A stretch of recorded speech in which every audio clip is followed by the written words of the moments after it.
now talking with Stephen Gutowski. He just recently posted an article up at his new newsletter, The Reload. You should head over there and check it out, thereload.com. Sign up for that. I'm subscribed. I'm super excited to see you doing that on your own now, Stephen. You've got a reputation for really vetting your information and being sure, not just with an anonymous source here or there, but really confirming what's going on before you talk about it. So The Reload, I'm sure, will quickly become a very trusted resource in gun world.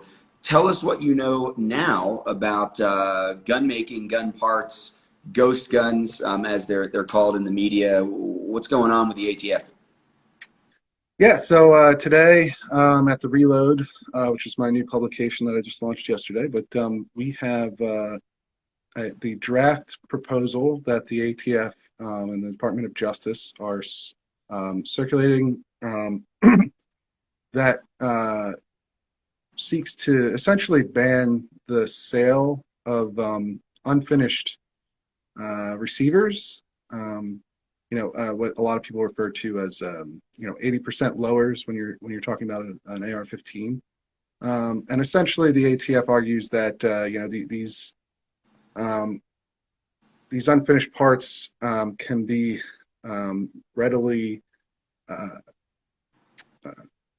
readily converted into actual firearms parts and then assembled into a gun,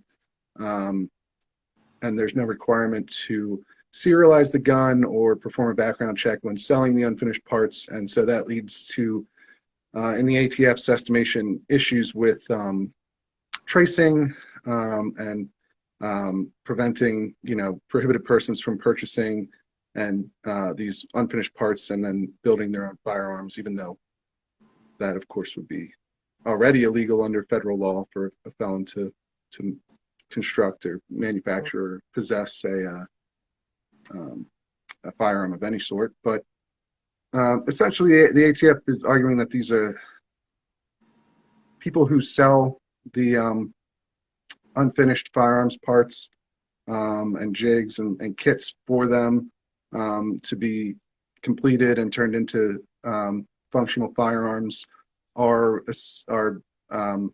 skirting the law, and so they want to change the regulations, the sort of interpretations of current federal law in order to basically require those manufacturers and dealers to obtain federal firearms licenses if they want to continue making and selling the unfinished parts, and to serialize the unfinished parts as well.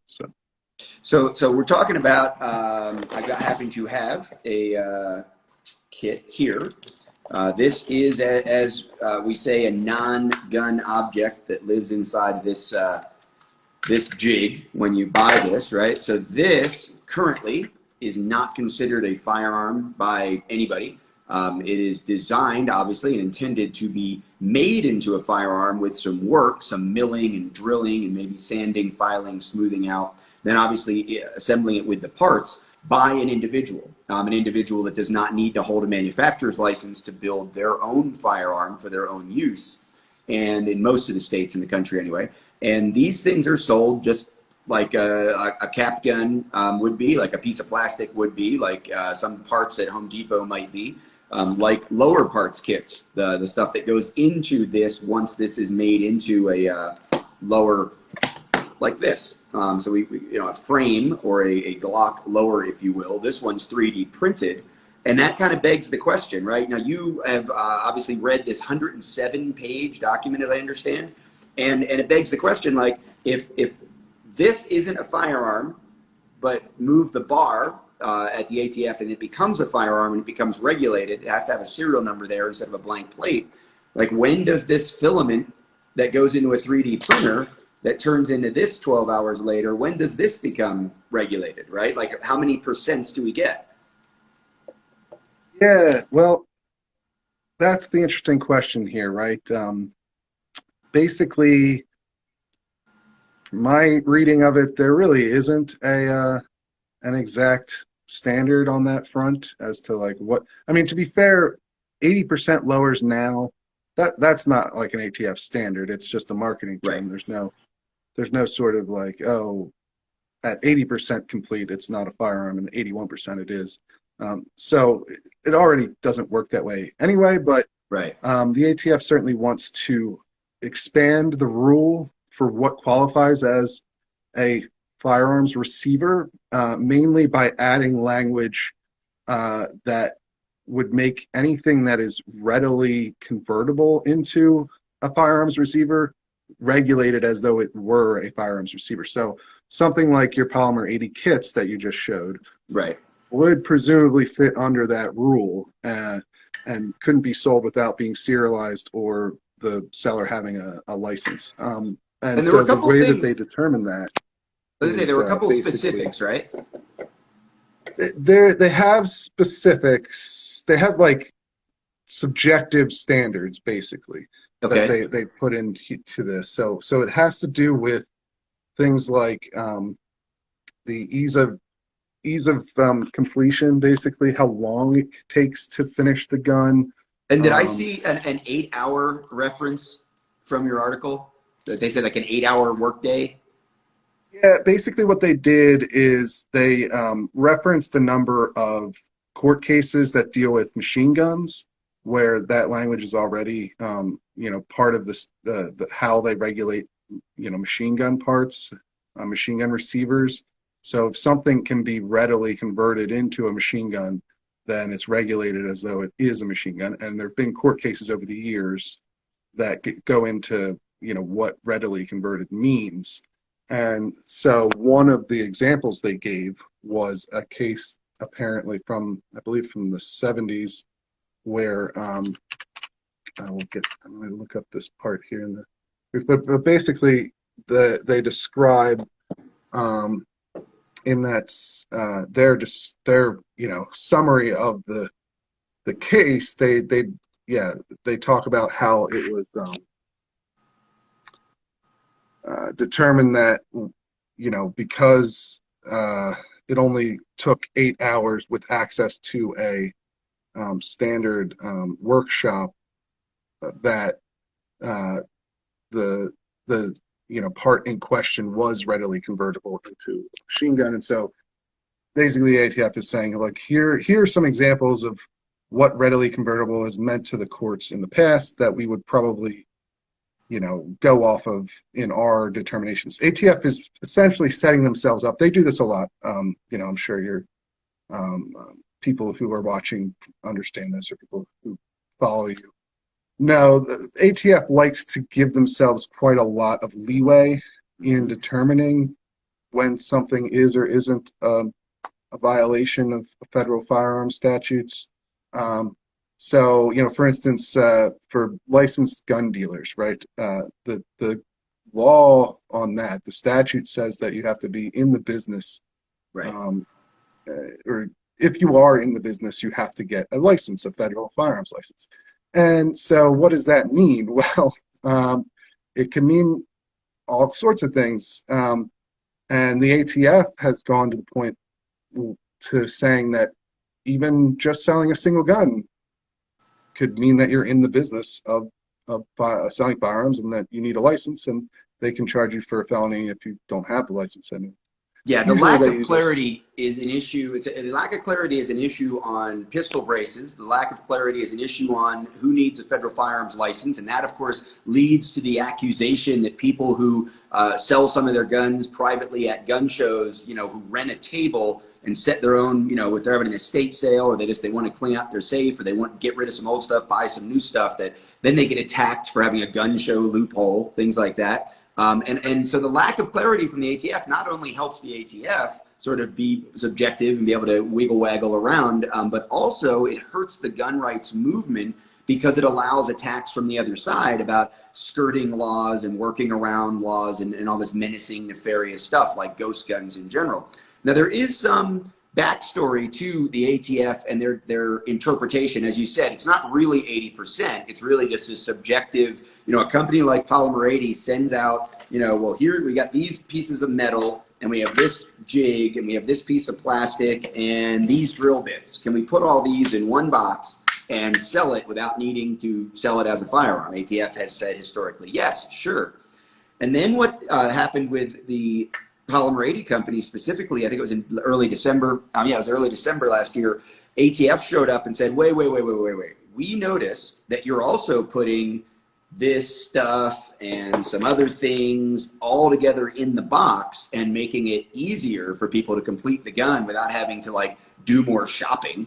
And therefore we think you're in violation. And literally, I mean, this is what's amazing is the ATF, and they've done this before. They did this to SS-80 also, where they couldn't sell the jig with the piece of plastic. They had to sell them as separate items because the ATF has now established that they consider shopping for parts part of the process that goes into making the gun. But there is a huge, huge leap from that, you know, just buy two separate things at the online store to 8 hours of work inside of a normally equipped machine shop. Was that the terminology? Yeah. So that's the thing. I don't know that the ATF is trying to, with this, change what you just talked about. Like, it seems like what they're doing is setting up a standard that is very broad, and then allowing themselves to determine what the line is somewhere inside of that standard, which is essentially, well, like I said, what they do with like FFLs and a number of other areas as well.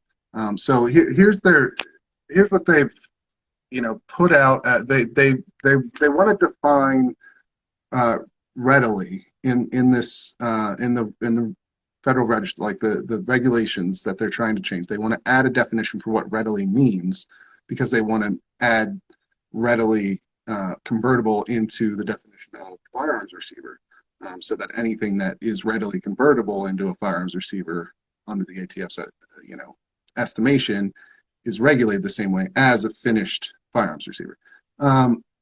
And so they note a couple of different criteria. So time is the first one, how long it takes to finish the process. Ease, how difficult it is to do. Expertise, what knowledge and skills are required.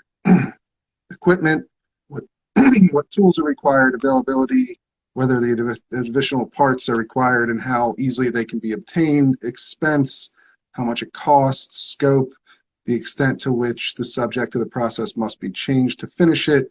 And feasibility, which is whether the process would damage or destroy the subject of the process or cause its malfunction. So those are the different standards. Those are the standards that they're using. But of course, the problem with that is it's not really, none of those are objective.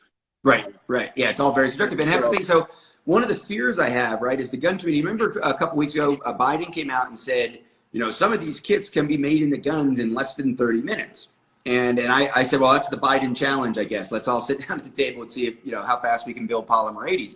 But a lot of the gun community wanted to argue that point. It was, oh, no, that's crazy. It takes way more than 30 minutes. And, you know, half the time it doesn't work right. And you got to, the problem with that kind of an argument of just kind of picking on, you know, the guy who doesn't really know guns in that way and saying, no, he's wrong, is that it doesn't matter, right? It doesn't matter if it takes 30 minutes. It doesn't matter if it takes 3 hours. It doesn't matter if it takes 3 weeks. We, as citizens, should be able to legally make our own firearms without any regard for how easy or how hard or how much machinery we need. And that technology thing's always going to play a role, because a CNC machine that used to cost $350,000 that might have 5 years ago been $35,000, now for $3,500 you can get a CNC machine that sits on your table and can make receivers. So the expense, all of these things, as you said, are so subjective.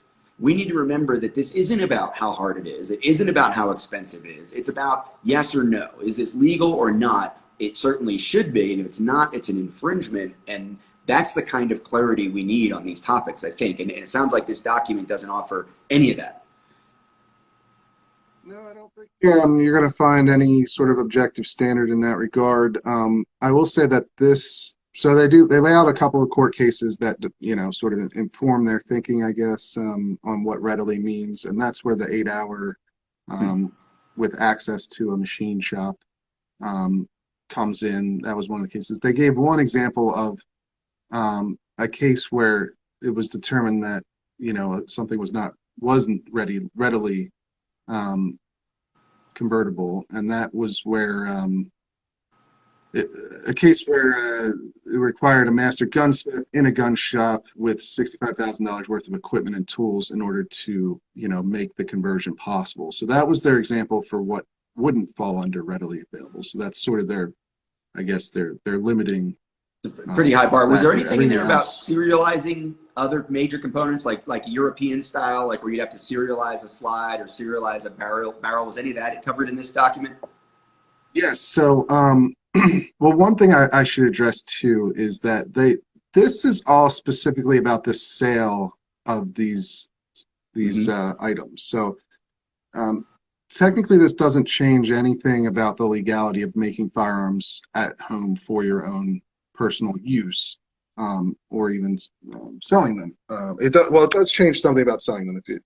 If you ever sell a homemade firearm under this proposal to an FFL, the FFL would have to put a serial number, engrave a serial number into it, and comply with all those standards before they could sell it to someone else. But this doesn't change your technical ability, or it doesn't change your right to manufacture your own firearms in your Sure. home. So this was a big deal. Yeah, this was a big deal back in the fall. This idea that Polymer 80 was being raided. You know, they showed up, knocked on the door with lawyers, and said, "Hey, we want to see what you're doing. We want to see your sales records on us." And there was a fear that there were going to be knocks on the door for the individuals who had bought those, particularly the buy, build, shoot kits, or Polymer 80 kits in general. And that's now become very contentious because there are people out there saying, well, you shouldn't even be able to buy the kit without a paper trail of some kind. And that's essentially what they're trying to establish here, is that if you buy the kit, you need to be on the list. And as Mike pointed out, Budget Guns and Gear, the idea that there's a reason that they want all the guns on a list, so they know where to go looking for guns if they want to go looking for guns. I still say that is ultimately the end game, right, of removing private transfers from an option for the responsible gun owner, and also ending gun making and ending the kit building and ending the 3D printing is all a means to the end of a gun registry, or at least a registry of gun owners, which is something that we definitely don't want either. Anything else you want to throw out there? I appreciate you giving us kind of this rundown. Again, I'm going to recommend everybody go check out The Reload. It's thereload.com. It just launched this week. Stephen Gutowski has a long-time reputation of being a very, very legit source of journalism in the gun community, whether it's the politics, the details, the legal aspects, whatever it is. And now he's launched his own newsletter. So I did tell him, let's talk about this thing today, but I want to make sure we put a plug out there for that because I'm excited for you. Looking forward to following that. And I know you don't have the whole 107 pages up there, but you've got a really good kind of highlight piece, right? Did you put the whole set 107 out? Yeah. Well, so if you go to thereload.com, there's a piece that explains the highlights of what's in the proposal, and there is part. This is mainly about the sale of these unfinished parts. This is kind of what the ATF is trying to choke off here. And so, yes, that would obviously have an effect on people who want to build their own guns at home, like you, because you wouldn't be able to buy, most likely, those the kits that you showed earlier, or even the parts potentially, unless Polymer 80 decides to start serializing everything. Right. And Matt, and that's the thing. This is a huge business impact as well. So I hope NASGW and NSSF. I know NSSF has been involved in this. I'm assuming NASGW is also involved in trying to help fight this fight. We know that Second Amendment Foundation is in on it. Firearms Policy Coalition is in on it. Gun Owners America, and I'm sure the NRA, when they're not distracted, has opportunity to get in on this as well. And Second Amendment organization has been really supportive of the gun making scene, as you know. We have the Gun Makers Match coming up in June for kit builds and 3D printed guns. This is something I think is incredibly important for us to really rally around. And again, Lone Wolf is another company that just got into the gun kit scene. They started shipping kits for their frames. I saw that recently. And again, I think this is where this is going. I would not be surprised if we see SIG and Glock and Smith & Wesson, Ruger, everybody getting in, either licensing to companies like Polymer 80 to sell kits so that people can make their own guns, or doing what Lone Wolf did and getting directly into the straight to the consumer sale of non-gun objects that can be turned into firearm frames, and then of course selling the parts and the slides and the barrels and all that aftermarket stuff. Brownells has been in this business for over 50 years selling parts to gun makers. This isn't new. The attacks are new, and we need to definitely rally around these companies and push back. Stephen, I really appreciate your work. Again, everybody go check out thereload.com, and I will have this up on YouTube and post a link for people to share relatively soon. And Stephen, maybe you can put that out as well on your channels. And yes, the full 107-page document is available over at the. Oh, perfect. People want to look at, read through the whole sometime in the next couple of days. There's a bunch of other stuff in there All right, as thanks a well. lot. Thanks everybody for tuning in. But thank you.